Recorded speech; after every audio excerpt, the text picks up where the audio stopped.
Everyone in the diner ignored the little boy signing desperately for help, everyone except Paige Olson. She signed back, and his eyes lit up like she'd given him the world. What she didn't know was that his father would kill anyone who touched him, and her kindness had just bound their fates forever.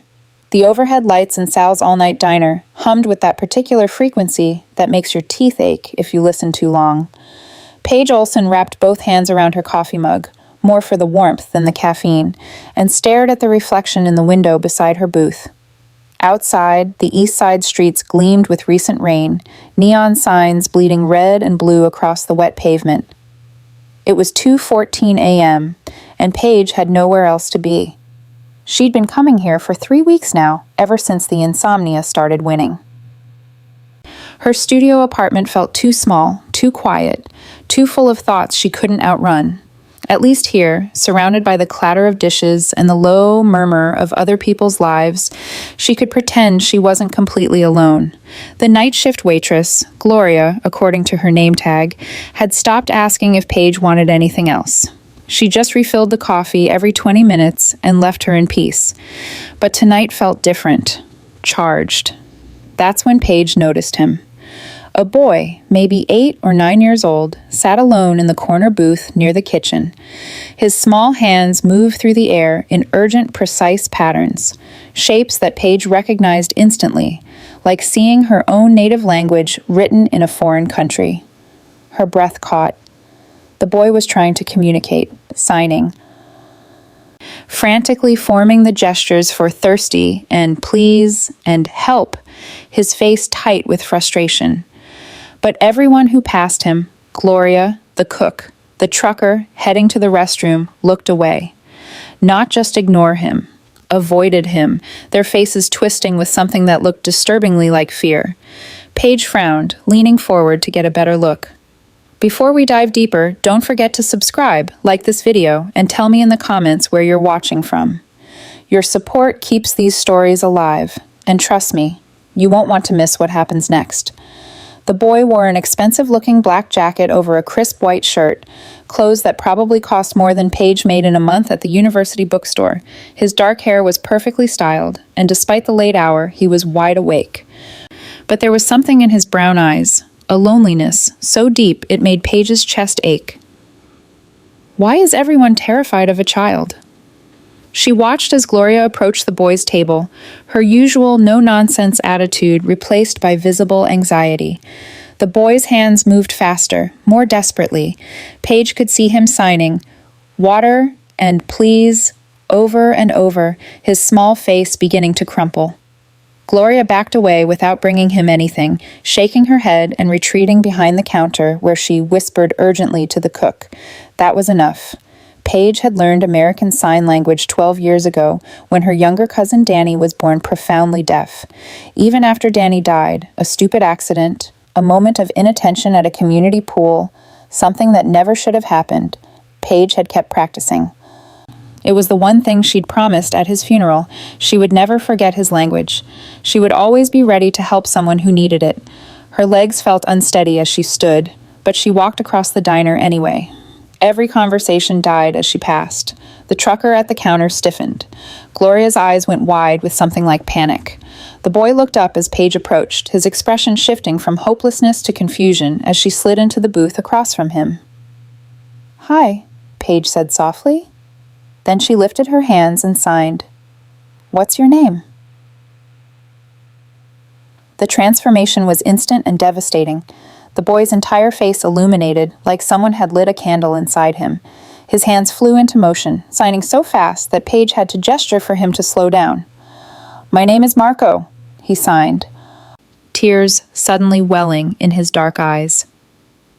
"You can understand me? You really can?" "Yes, I can understand you perfectly," Paige signed back, her own throat tightening. "Are you okay? Where's your family?" Before Marco could answer, the diner's entrance exploded inward. The door didn't just open, it slammed back on its hinges with such force that the glass rattled in its frame. 6 men in dark suits poured through like a flood, their movements synchronized and predatory. Hands disappeared. Inside jackets. The trucker hit the floor. Gloria let out a choked sound and dropped behind the counter, but it was the seventh man who stopped Paige's heart completely. He was tall and powerfully built, probably in his late 30s, with black hair swept back from a face that looked like it had been carved with a blade, all sharp angles and brutal efficiency. His charcoal suit fit like it had been tailored to his body, and when he moved, the air itself seemed to bend around him. His eyes were dark and cold, scanning the diner with the precision of a weapon. This wasn't just dangerous. This was apex predator. Those dark eyes found the corner booth, and the man's expression shifted, calculation giving way to something Paige couldn't name. Relief? Fury? When he saw Marco, he moved with terrifying purpose, his expensive shoes striking the linoleum like hammer blows. Paige's instinct screamed at her to run, but Marco's small hand had found hers across the table, his fingers clutching tight. She couldn't abandon him, not when he'd just found someone who could hear him. The man stopped beside their booth and, impossibly, dropped to one knee beside Marco. For just a moment, that granite expression softened as he reached out to cup the boy's face, his large hand completely engulfing the child's cheek. "There you are," he said, his voice carrying a faint Italian accent that made the words sound like velvet wrapped around a knife. "You scared me, Marco." Marco's hands immediately began moving, signing something with excited urgency, but then he pointed directly at Paige, his face glowing with joy as he signed something that made the man's dark eyes snap to her face like a gunshot. The temperature in the diner plummeted. Those eyes studied Paige with the intensity of a microscope, dissecting her, cataloging every detail. She felt pinned, exposed, like an insect under glass. "You," the man said quietly, his voice carrying easily across the now silent room. "Who are you? And how do you know my son's language?" Paige's mouth went dry. Every survival instinct she possessed told her to lie, to run, to do anything except sit here under this man's lethal attention. But Marco's hand was still in hers, warm and trusting, and she could see the desperate hope in his eyes. "I hope that someone finally understands him." "I'm Paige," she managed, her voice barely above a whisper. "Paige Olson. I learned sign language from my cousin." The man's gaze never wavered. Behind him, his men had positioned themselves at every exit, and Paige realized with creeping horror that no one was leaving this diner until he decided they could. "Paige Olson," he repeated, as if testing how her name felt on his tongue. Then he smiled, and it was somehow more frightening than any scowl. "I'm Elias Luciano, and you, Miss Olson, have just become very important to me." The silence that followed was absolute. "Everyone out," Elias said quietly, still not taking his eyes off Paige. He didn't raise his voice, didn't make any threats, but the effect was immediate. The trucker scrambled for the door like his life depended on it, which it probably did. Gloria abandoned her post entirely, fleeing through the kitchen exit. Within 30 seconds, the diner was empty, except for Paige, Marco, Elias, and the 6 men who stood like sentinels around the perimeter. Paige noticed something chilling. None of the guards looked directly at Marco. Their eyes slid away from the boy as if he were invisible, as if acknowledging his existence might be fatal. "What kind of life is this for a child?" "Now," Elias said, sliding into the booth beside Marco with fluid grace. The boy immediately pressed against his father's side, but his eyes remained locked on Paige with desperate hope. "Let's talk properly." Paige's hands trembled as she laid them flat on the scarred table. "I told you, I'm Paige Olson. I work at Brennan University bookstore. I learned sign language because my cousin Danny was born deaf." "Was?" Elias's voice carried dangerous softness. "He died 5 years ago. Drowning accident." Paige forced herself to meet those dark eyes. "I kept signing because I promised him I would." Something flickered across Elias's face. Just for a heartbeat, the stone mask cracked, revealing something almost human underneath. Marco tugged on his father's sleeve and began signing rapidly, his small hands moving with urgent joy. and Paige realized, as Elias's expression shifted from cold calculation to something far more dangerous, that her quiet life had just ended. The Mafia boss was looking at her like she was the answer to a question he'd been asking for years. And in that moment, Paige understood. She wasn't leaving this diner the same person she'd been when she walked in. "I should go," Paige said, pulling her hand from Marco's grip. "It's late, and I'm sure—" "No." Elias's voice was quiet, final. Paige's pulse spiked. "What do you mean, no?" "My son has spent 8 years trying to be heard." Elias leaned forward, his dark eyes locked on hers. 8 years of silence, of invisibility, and you signed to him like it's nothing. His jaw tightened. "You're coming with us." The words landed like a cell door closing. The SUV cut through empty streets. Marco pressed against Paige's side, his hand clutching hers. He signed excitedly about his room, about wanting a dog, about a book he'd been reading. Across from them, Elias watched in silence, his expression unreadable. "I'm being kidnapped," Paige thought numbly. "And we're discussing golden retrievers." The Luciano estate emerged from the darkness like a cathedral. High stone walls, iron gates that opened without sound, security cameras tracking their arrival. The mansion itself looked more fortress than home. Men in suits lined the driveway. Every single one looked away as Marco climbed out. "Why do they do that?" Paige asked as they approached the entrance. Elias glanced at her. "Do what?" Refused to look at him. Something dangerous flickered across his face. "In my world, showing interest in a boss's child gets you killed. They're protecting themselves." He paused. "And him." The mansion was stunning and sterile. Marble floors, priceless art, the kind of silence wealth buys. Marco pulled Paige through hallways, signing about his favorite rooms, which guards were kindest, where his father disappeared to at night. When a maid appeared with linens, Marco immediately hid behind Paige. The woman's face went blank. She set the linens down and vanished without a word. "He's terrified of everyone," Paige whispered. "Everyone except you." Elias stood in the doorway, his expression caught between gratitude and suspicion. "That's the problem." Marco signed something urgent to his father, his small face pleading. Elias's jaw tightened. "He wants you in the room next to his." For the first time, something almost vulnerable crossed his face. "He says he doesn't want to lose you." Paige looked down at the boy clutching her hand, his eyes desperate with hope. "Okay," she said quietly. "I'll stay tonight."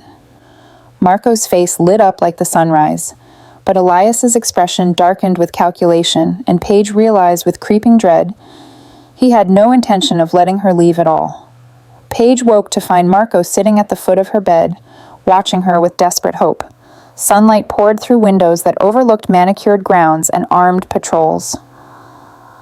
Still trapped. Marco's hands moved.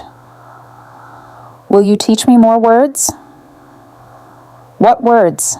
Paige asked softly. "Feelings. Father says I don't have words for what's inside."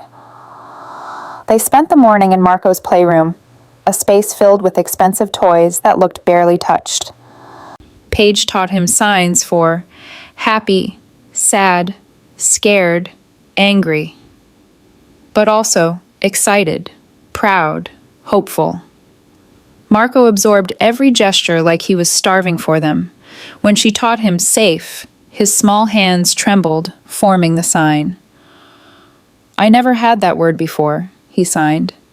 "You do now." Then Paige taught him silly. On impulse, she signed something ridiculous about the stern guard outside being secretly afraid of butterflies, making her hands flutter dramatically. Marco's eyes widened, his mouth opened, and he laughed, not silent, real sound, bright and clear, filling the room like music. Paige froze, stunned. Marco looked shocked at his own voice, touching his throat in wonder. From the doorway came a sharp breath. Elias stood there, papers forgotten in his hand, staring at his son with naked shock. His eyes glistened. "Marco," he breathed. "You." Marco laughed again, delighted, and signed. Paige made me silly. Elias's gaze cut to Paige with devastating intensity. Not anger, something far more dangerous, reverence mixed with possession. What did you do? His voice was hoarse. I gave him permission to be a kid. Elias crossed the room in 3 strides, dropped to his knees, and pulled Marco into his arms. Papers scattered across the marble. The most feared man on the East Coast just held his child, face buried in Marco's hair. When he looked up at Paige, his voice cracked. You're not leaving, ever. Not a threat. A vow. In a waterfront warehouse, Vincent Marzetti studied the photograph his informant had sent. A dark-haired woman singing to a child in an expensive playroom. Luciano's boy has a new friend, Vincent said, passing the photo to his lieutenant, someone he trusts. So, Vincent's smile was cold. So now we know exactly how to break Elias Luciano. 3 days later, Paige searched for Marco's book when she heard voices from the half-open study. Low, urgent, Italian. Her mother had taught her enough to understand. Marchetti family is moving. They know about the woman. Targeting her? And the boy. They think if they take both, Paige's blood froze. When? Days, maybe. They have someone inside. A floorboard creaked beneath her. The conversation died instantly. She ran. Paige burst into Elias's office. He looked up sharply, his lieutenants reaching for weapons before recognizing her. Someone's planning to kidnap Marco, she said breathlessly. And me, the Marchetti family. They have someone working inside. The room turned arctic. Elias rose slowly, his expression lethal. Where did you hear this? I overheard your men, in Italian. She stepped forward. Elias, they said days. His lieutenants exchanged looks. Elias's eyes stayed locked on her. You speak Italian. Enough to understand a death threat, her voice cracked. You need to protect him. Why? Elias moved toward her, dangerous and deliberate. Why does it matter to you what happens to my son? Paige's breath caught. Because he's 8. Because he laughs now. Because he deserves safety. Something crumbled in Elias's expression. Because I care about him, Paige whispered. Elias barked orders in rapid Italian. His men scattered. Within an hour, guards doubled at every entrance. New faces appeared. Hard men sweeping rooms for devices, checking sight lines, questioning staff. Marco sensed the shift immediately, pressing against Paige in his playroom. His hands moved anxiously. Danger? She signed honestly. Your father is keeping us safe. Because of you? Both of us. Elias appeared in the doorway, expression grim. We found the leak. Kitchen staff. He's been feeding information to Marchetti for 3 weeks. His jaw tightened. It's handled. Paige didn't ask what that meant. Marco stays inside, Elias continued. No windows, no exceptions. His gaze intensified. You too. I wasn't planning on leaving. The words hung between them. Elias studied her face, and understanding dawned in his dark eyes. She wasn't here because she was trapped. She'd chosen this. I chose Marco. Chosen to stand between a child and the darkness closing in. That loyalty will get you killed, Elias said quietly. Paige lifted her chin. Then you better make sure it doesn't. For the first time since they'd met, Elias Luciano smiled. It was brief, dangerous, and absolutely genuine. I intend to. 2 weeks of lockdown. Marco's smiles faded. Every morning he signed. Outside? Paige found Elias at midnight, city lights shadowing his exhausted face. He's withering, she said. He needs sunlight. To feel like a child, not a prisoner. He's alive. That matters. That's not living. She stepped closer. You have guards, armored vehicles, half the city. Give him 1 hour. Elias's jaw tightened. Finally, 1 hour. My best men. Thank you. His eyes met hers. If anything happens, it won't. Riverside Park. Tuesday morning. 8 guards in civilian clothes, 2 armored SUVs at opposite exits. Elias never left Marco's side, hand near his weapon. Marco ran toward the fountain, signing, "Water! Birds!" Paige laughed, chasing him. He looked like what he was, a little boy. Elias watched from a bench, something soft in his expression. Then his earpiece crackled. "Movement, east perimeter. Multiple." The world exploded. Gunfire erupted from 3 directions. Professional, coordinated, devastating. Guards dropped. Civilians scattered. An SUV exploded in flames. Elias sprinted toward Marco. Paige was closer. She saw the tactical geared shooter emerge behind the fountain, rifle tracking Marco's small frame. She didn't think so. Paige threw herself over Marco, driving him down as bullets tore through air. The impact hit her shoulder, white-hot agony spinning her sideways. She felt Marco's silent scream, his body trembling beneath hers, as she covered him completely. More gunfire. Elias's roar. Bodies hitting pavement. Then Elias was there, shielding them both, firing with brutal precision. The shooter dropped. Silence. "Marco?" Elias's voice cracked, pulling Paige aside to check his son.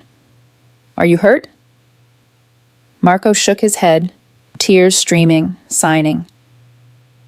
"Paige! Paige is bleeding!" Elias's gaze snapped to her. Her shoulder was soaked red, blood pooling. His face went white. "You threw yourself over him." His hands shook, pressing against her wound.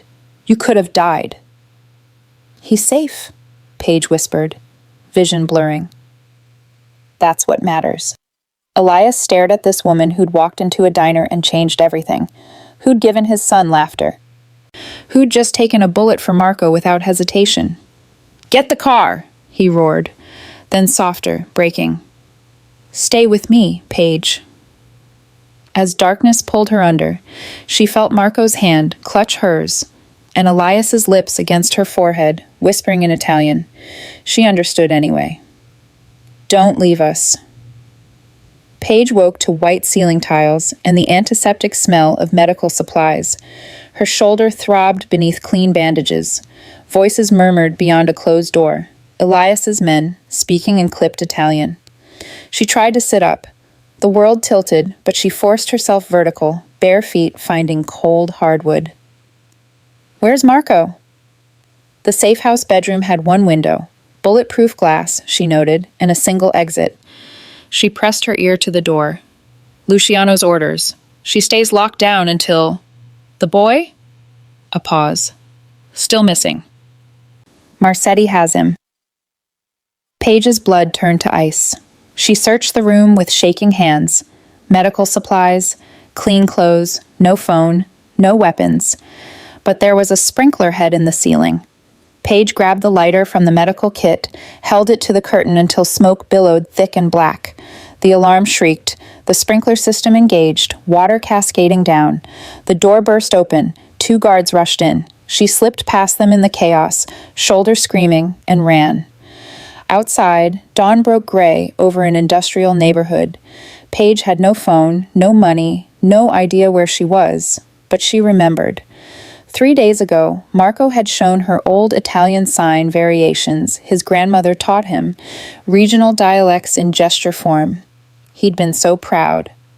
His small hands forming the Sicilian sign for home. A specific twist of the fingers, pointing down and left. Down and left. Paige oriented herself, thinking like an 8-year-old trying to leave clues. She checked alley walls, dumpsters, anywhere small hands might reach. 2 blocks away, she found it. Chalk mark on a brick wall. The sign for home, drawn shakily. Then another, 3 blocks further. He was leaving breadcrumbs. Smart boy. She followed them through the awakening city, her shoulder bleeding through her shirt, vision swimming. But each chalk mark pulled her forward until they led to a warehouse at the waterfront. Silent, dark, wrong. Paige slipped through a side entrance. Inside, Shipping containers loomed like giants in the dimness. Then she heard it, a soft, terrified sound. Marco sat in the center of the vast space, hands bound, tears streaking his face.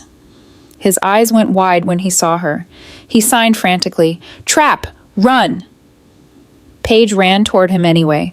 Lights blazed overhead, blinding. Men emerged from between containers. 6, 8, too many. And Vincent Marcetti stepped from the shadows, smiling.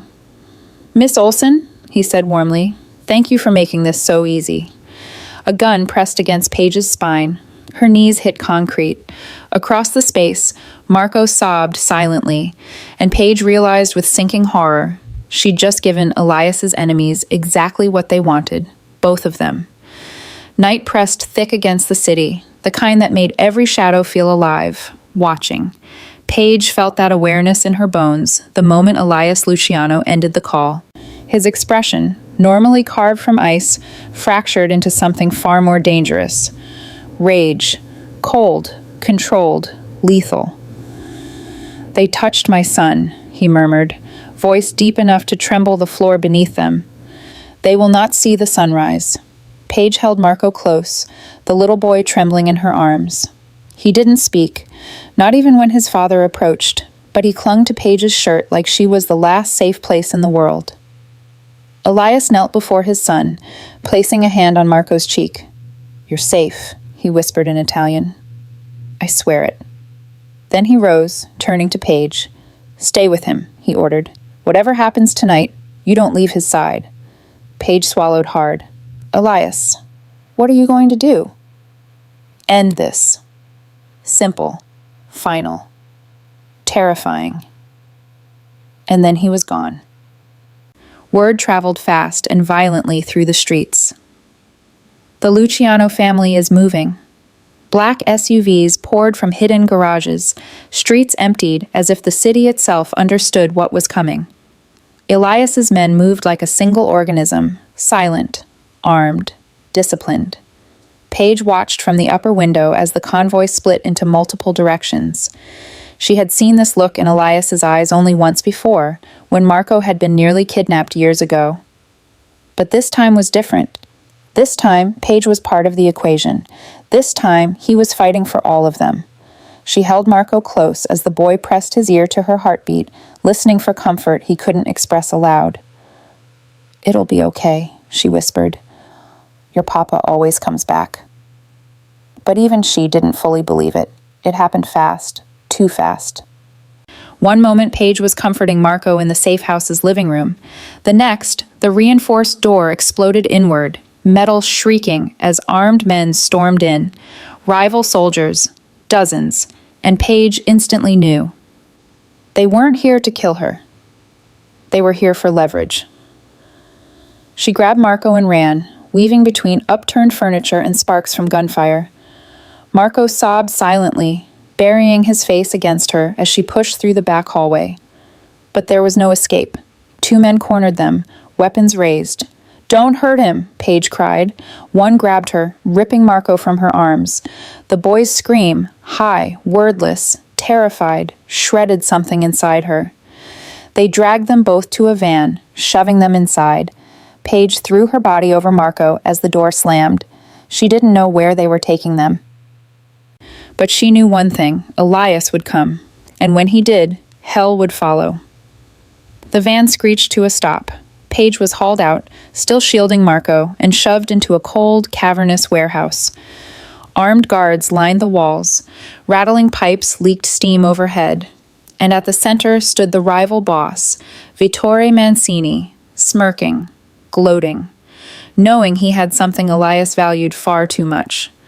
"So this is the mute boy," he sneered, "and the woman everyone says he finally speaks to. Fascinating." "Let the child go," Paige demanded. Vittore lifted her chin with the barrel of his gun. "Oh no. You're both my insurance." Paige's heart pounded.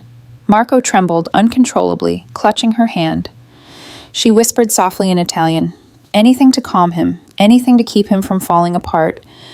Minutes crawled. Then footsteps thundered in the distance. The ground vibrated.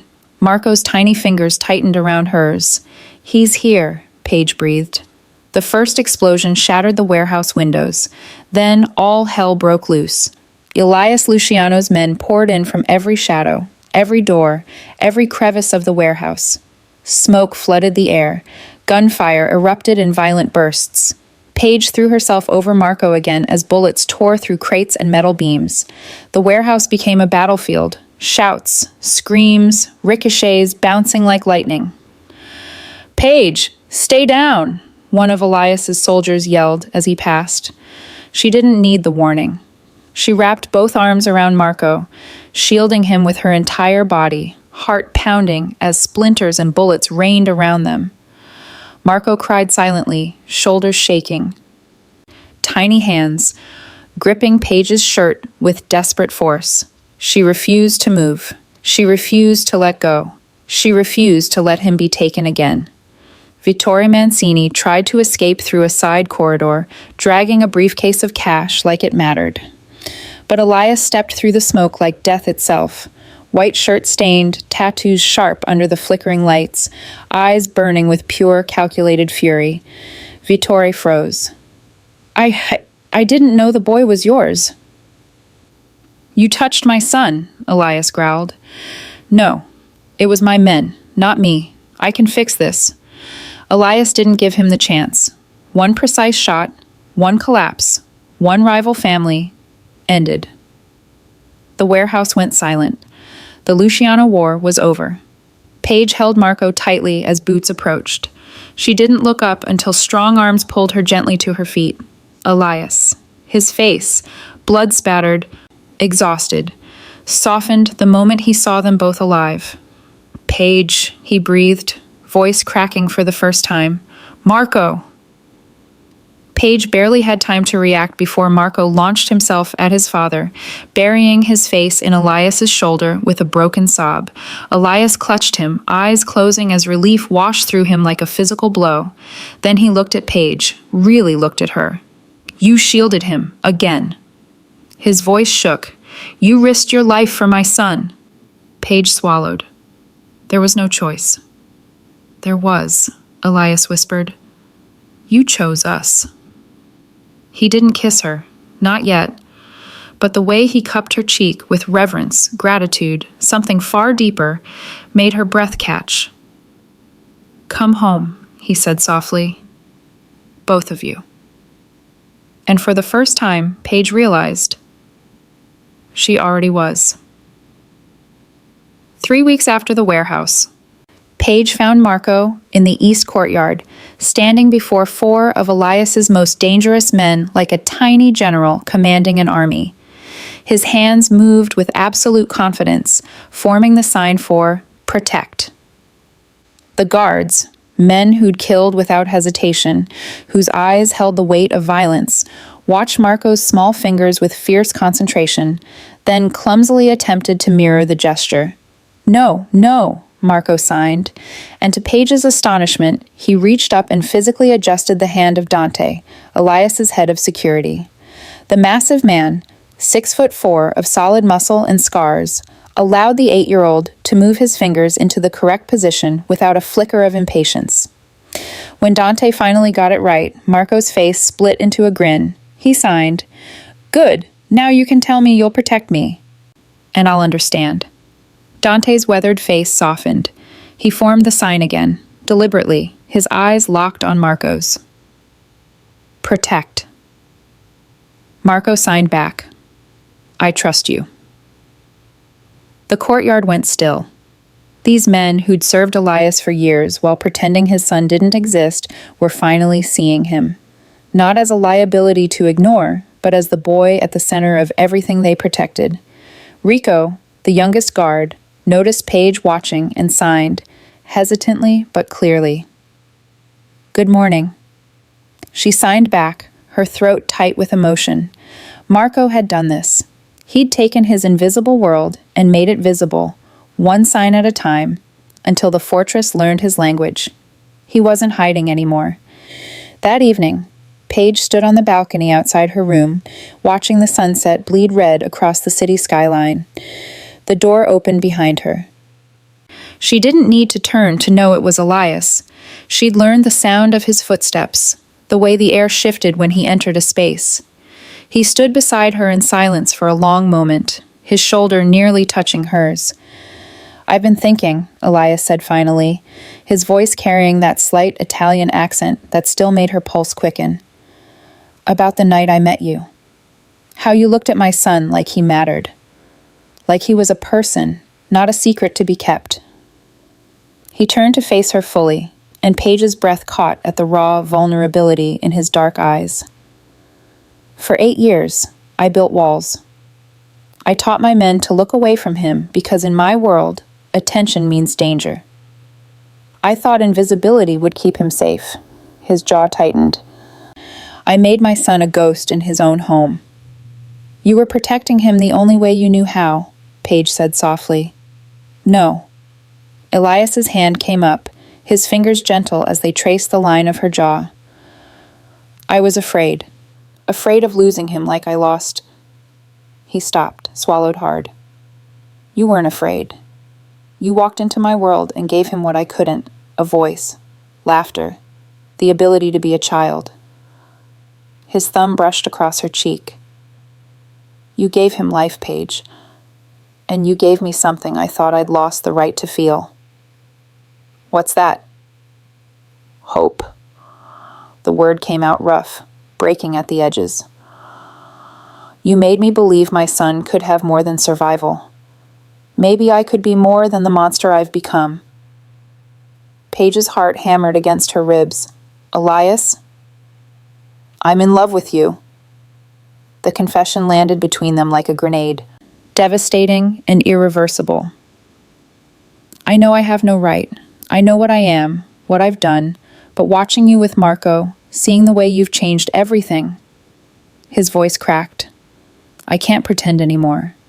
You're not just Marco's lifeline, you're mine." Before Paige could respond, small footsteps padded onto the balcony.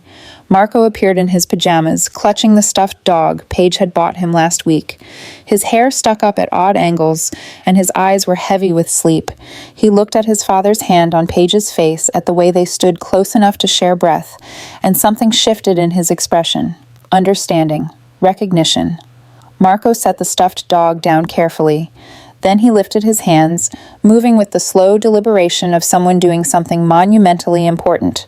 His small fingers touched his chin, then spread open in a gesture Paige had taught him when he'd asked about families, about the word for the person who loves you and keeps you safe and makes you feel like you belong. The sign for mom. Time stopped. Paige felt tears burning hot down her cheeks. Elias's hand on her face trembled. Marco stood there, his brown eyes huge and hopeful and terrified, waiting to see if she'd reject him, if this was too much, if he'd made a mistake. She dropped to her knees. Her hands moved through the air, signing back to him. "Yes, if you want me to be." Marco's face crumpled. He threw himself into her arms with the force of 8 years of loneliness, finally finding harbor. His small body shook with sobs, real sounds, not silence, as he clutched her like she might disappear. "I've got you," Paige whispered against his hair, signing it simultaneously so he could feel the words in his language. "I'm not going anywhere, I promise." Elias knelt beside them, his large frame folding around both of them, creating a shelter of muscle and expensive suit fabric and unbreakable will. His forehead pressed against Paige's temple, his breath warm against her skin. "Stay," he whispered. Not an order, a plea. Not as a guest, not as Marco's teacher. Stay as family, Paige finished, her voice steady despite the tears. She pulled back enough to meet his eyes, one arm still wrapped tight around Marco. "I'm staying as family, as Marco's mom." She paused, let the weight of it settle. "As your partner in all of this." "My world is dark, Paige, dangerous. There's blood on my hands that will never wash clean." "I know." She did. She'd seen it, lived it, nearly died in it. "But there's also this." She gestured to Marco, who watched them both with cautious joy. There's him. There's the man who'd burn down the city to save his son. That's the world I'm choosing. Something fierce and possessive flared in Elias's eyes. His hand curved around the back of her neck, pulling her forward until his lips brushed hers. Gentle, reverent, nothing like the violence he was capable of. Then you're mine, he murmured against her mouth. Both of you are mine, and I am yours, and God help anyone who tries to take this from us. Marco's hand found both of theirs, small fingers wrapping around them, binding them together. The fortress had become a home. The monster had become a man. And Paige, who'd walked into a diner alone and lost, had found the family she didn't know she was searching for. Nay. She signed with her free hand. Forever. Marco signed back, grinning through his tears. Forever. And Elias, who'd spent 20 years speaking the language of violence, finally learned the only word that mattered. Love.